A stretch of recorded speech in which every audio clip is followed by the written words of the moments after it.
తిండి కలిగితే కండ కలదోయ్ కండ కలవాడే మనిషోయ్ అని గురజాడ అప్పారావు ఏనాడో చెప్పారు. ఇది ఇండియాకు ఒకలా, బంగ్లాదేశ్, పాకిస్తాన్, శ్రీలంకకు మరోలా అనుకునేవాళ్ళు. కానీ అది నిజం కాదని, అక్కడ కూడా ఇదే తంతు నడుస్తోందని తాజాగా అమెరికాలో రుజువైంది.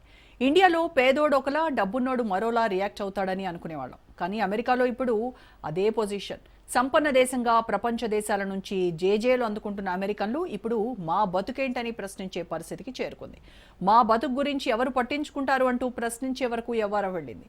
సామాన్యుడు బతకలేకపోతున్నాడన్న వాస్తవాన్ని న్యూయార్క్ మేయర్ ఎన్నిక రుజువు చేసింది. ప్రజల సమస్యలను కాకుండా రంగు, రుచి, వాసన అంటూ అమెరికా అధ్యక్షుడు డొనాల్డ్ ట్రంప్ చేస్తున్న రాజకీయాలకు చెంపపెట్టుగా తాజా ఎన్నికల ఫలితాన్ని చూడాలంటున్నారు ఎక్స్పర్ట్స్. న్యూయార్క్ మేయర్గా భారతీయ దర్శకురాలు మీరా నాయర్ కుమారుడు జోహ్రాన్ మమ్దానీ విజయం ఇప్పుడు అక్కడ ఉన్న అసలు సమస్యలను హైలైట్ చేస్తోంది. రోజు సుంకాలు, యుద్ధాలు అంటూ రెచ్చిపోతున్న అమెరికా అధ్యక్షుడికి వాస్తవ దృశ్యాన్ని చూపించినట్టయింది. ట్రంప్ ఇక ఆపు నీ కంపు, మా సంగతేంటో తేల్చండి అంటూ సామాన్యులు గగ్గోలు పెడుతున్న వాస్తవ చిత్రం న్యూయార్క్ మేయర్ ఎన్నికలో స్పష్టమైంది.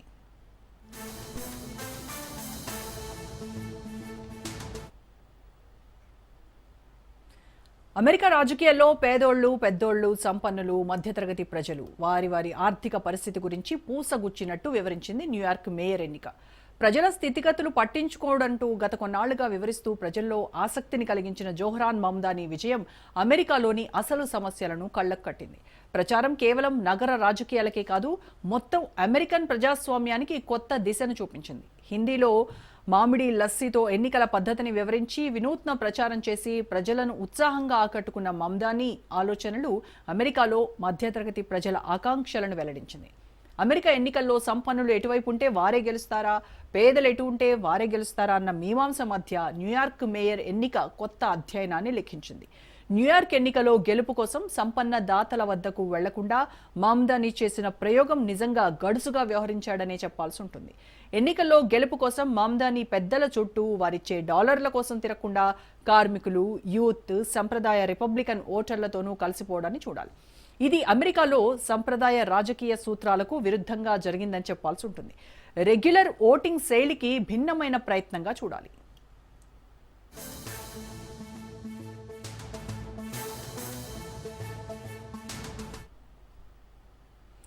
జోహ్రాన్ మమ్దానీ ప్రచారంలో ఆర్థిక న్యాయం అనే భావన కార్మిక వర్గాన్ని లెఫ్ట్ రైట్ అన్న భావన లేకుండా చేసింది, నేలమట్టం చేసింది. మనకు లెఫ్ట్ రైట్ ఏంటి, మనమంతా ఒకటే వర్గం అన్న ఫీలింగ్ కలిగించింది. 2000 సంవత్సరం నుంచి సగటు అమెరికన్ ఆదాయం 7% మాత్రమే పెరగగా ధరలు 60% పెరిగాయని, ఆర్థిక స్తోమత ఘోరంగా పతనమైందని మమ్దానీ ప్రచారం చేశాడు. అమెరికాలో దాదాపు 40% మంది పిల్లలు తక్కువ ఆదాయ కుటుంబాలకు బీమా పథకం అయిన మెడికైడ్లో జన్మిస్తున్నారు. అంటే దాదాపు సగం మంది నవజాత శిశువులు పేదరికంలో జీవితాన్ని ప్రారంభిస్తున్నారు.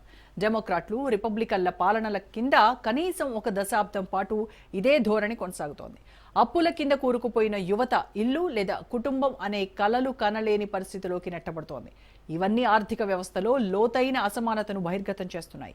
ఈ నేపథ్యంలో మమ్దానీ తనను డెమోక్రటిక్ సోషలిస్ట్గా ప్రజల్లోకి వచ్చాడు. Senator Bernie Sanders, Alexandria Ocasio కార్టెజ్ల తరహాలో కార్మిక వర్గం సమస్యలను ప్రధాన అజెండాగా మార్చాడు. ఆశ్చర్యకరంగా ఆర్థిక స్తోమతపై ఆయన ధోరణికి రైట్ వింగ్ ప్రముఖులు మార్జోరీ టేలర్ గ్రీన్, టక్కర్ కార్సన్ వంటి వారు సానుభూతి వ్యక్తం చేశారు.